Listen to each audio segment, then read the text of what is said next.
Welcome to Left, Right, and in the Middle. I'm Sanjeev Tanna. President Donald Trump's past few weeks have been contentious. Tonight, we are going to talk about President Trump's 26 days major activities since he became President of the United States. Let's quickly review timeline what President Trump is doing.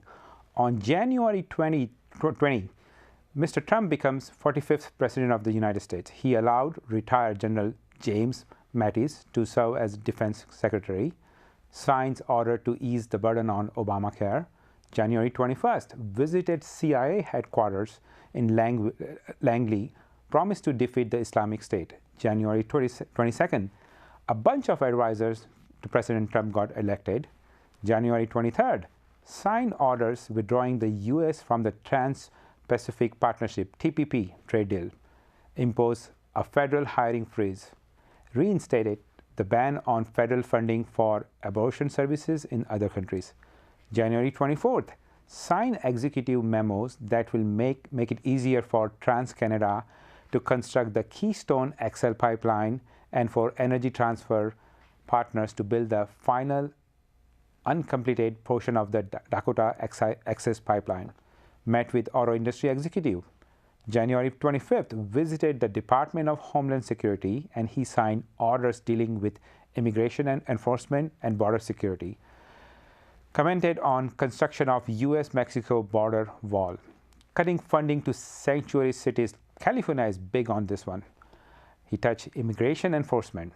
January 27th, President Trump signed an executive order barring people from 7 countries: Syria, Sudan, Yemen, Iran, Iraq, Libya, Somalia, entering the United States for 90 days.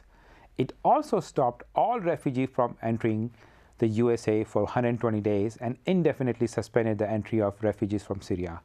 President Trump met UK Prime Minister Theresa May. January 28th, signed executive order to extend bans on ex-administration officials working as lobbyists to 5 years, including a lifetime ban on ex-officials lobbying for foreign countries. Signed memorandum on fighting ISIS. February 3rd, in response to Iran's missile test, U.S. Treasury Department placed sanctions on nearly a few individuals and companies. Signed an executive order to review the 2010 Dodd-Frank financial regulatory law, which was placed under financial crisis in USA. And he also signed a memorandum instructing the Labor Department to delay an Obama-era rule that requires financial professionals who charge commission to put their clients' best interest first when giving advice on retirement investment. February 6th, President Trump visited U.S. Central Command at MacDill Air Force Base in Tampa. He also tweeted negative polls are fake news, just like CNN, ABC, NBC polls in elections. February 7th, met with county sheriffs. February 9th, signed 3 orders creating DOJ task force to combat crime and cartel. Tweeted against Senator John McCain, who commented that Yemen raid was not successful. February 10th, 9th Circuit Court rule upholds suspension of President Trump's immigration executive order, which was issued on January 27, barring 7 Muslim countries immigrants to enter the USA. So let me stop here and invite Mr. R, who is a Trump supporter and ST World Affairs political commentator. Mr. R, welcome back, and thanks for coming to our show. Mr. R, thanks for having me, Sanjeev. So let's go over Mr. Trump's executive order on travel ban. It seems more like a Muslim ban. The reason 9th Circuit upheld suspension of travel ban because it was sloppy, and then it was drafted and the way it was rolled out. Trump administration could not justify urgency to ban immigrations from 7 countries. Okay, let's analyze and dissect events here. We need to talk ourselves basic question: was executive order legal to ban immigrants from certain countries under national security provision? Answer is yes. Executive order is a policy to protect the United States and its citizens from foreign nations who intend to commit terrorist attack in the United States. The government relies on the Immigration and Nationality Act of 1952, which gave the president the power to suspend or impose restriction on the entry of foreign nations if he or she determines that their entry would be detrimental to the interest of the United States. A high-level summary of Section 212F suggests that if President finds that the entry of an alien or any class of aliens into the United States would be detrimental to the interests of the United States, he or she may suspend the entry of all aliens or any class of alien as an immigrants or non-immigrants, or impose on the entry of aliens any restriction it may deem to be appropriate. Okay, so what if you are holding valid visa to enter the USA? Can you be restricted to enter the United States?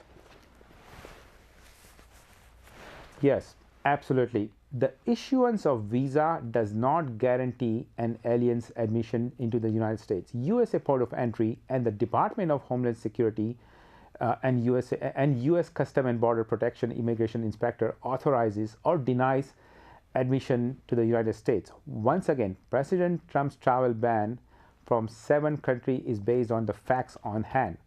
The countries that were chosen in the executive order to protect Americans from terrorists were the countries that have already been identified by Congress and the Obama administration. President Trump wants more time to place policies with extreme weighting. Okay, wait a minute. Who committed 9/11 terrorist attack in American soil? 19 people who hijacked 4 planes on September 11, 2011.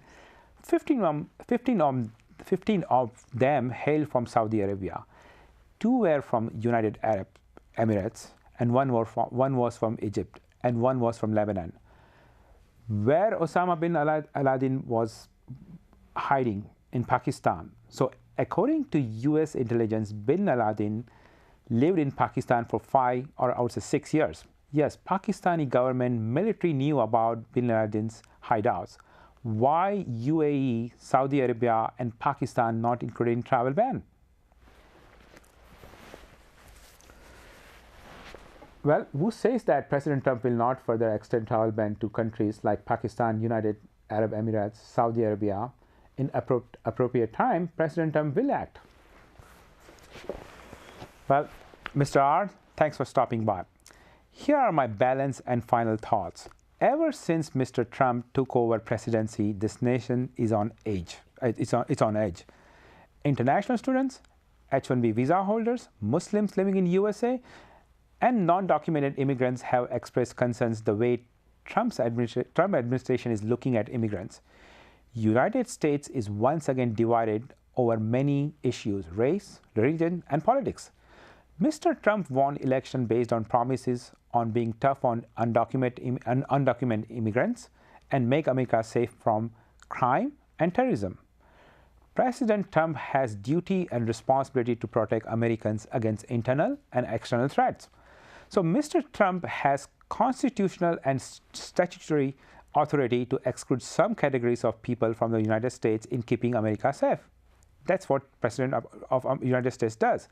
Since 9/11, 2 presidents, George W. Bush and Barack Obama, have used Homeland Security Advisory System to prompt actions against terror threat.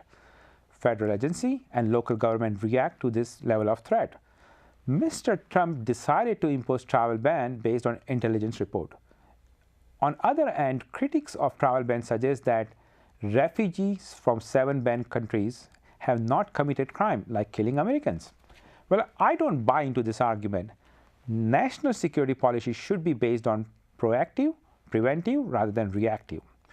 United States already have stringent refugee vetting process. Roughly 15 to 17 governments are involved in vetting refugees over 18 to 24 months. However, it is highly possible that ISIS terrorists can sneak into USA disguising as a disguised refugee. Mr. Trump is right. Most of the intelligence agency will also agree to this assessment. After all, how difficult it is to create a fake ID, say from Syria. In fact, FBI Director James Comey confirmed to the U.S. Senate committee that Islamic State terrorists had obtained at least one printing machine being used to provide militants with authenticate-looking Syrian passports. Was President Trump right with blanket ban on 7 Muslim countries?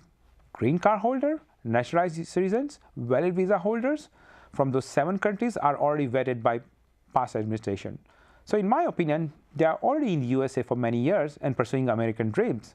So it's unfair to disturb their lives, in my opinion. Let them travel, study, work for US companies.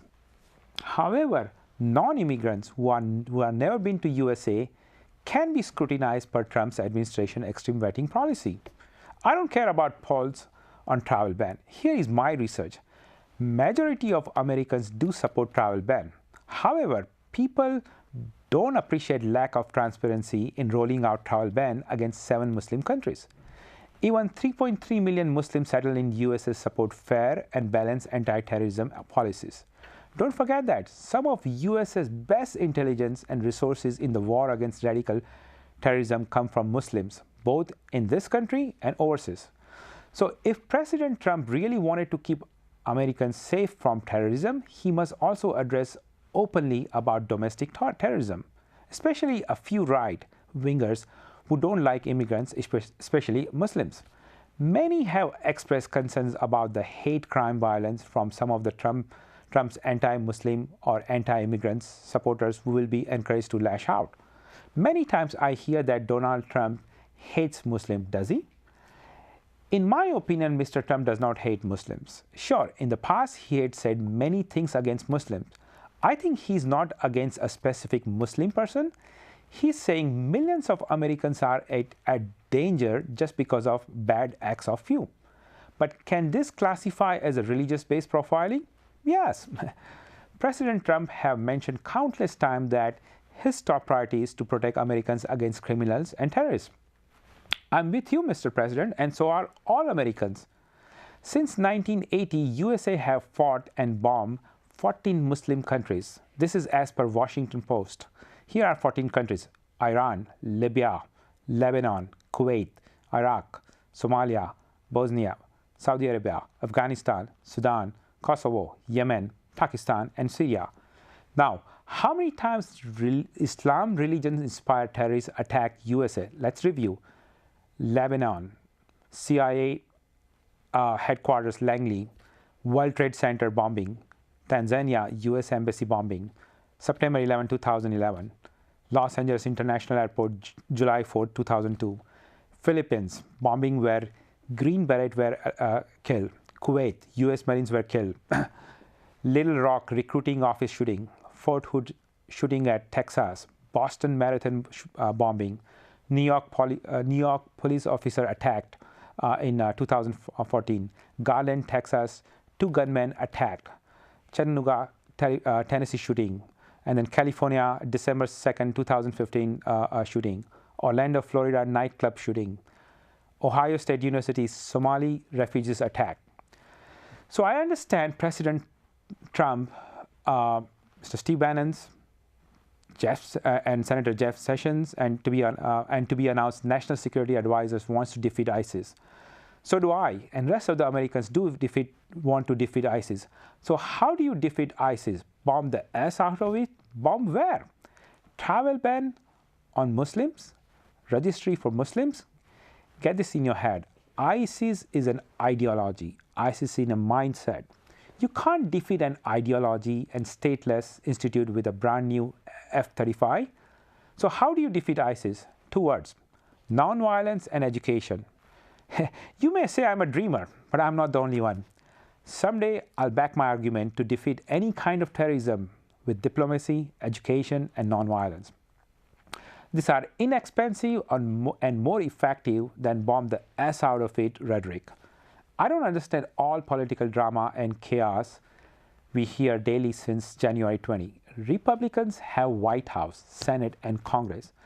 So how hard it is to pass legislation on immigration, healthcare, and national security? Does it have to be executive order on everything?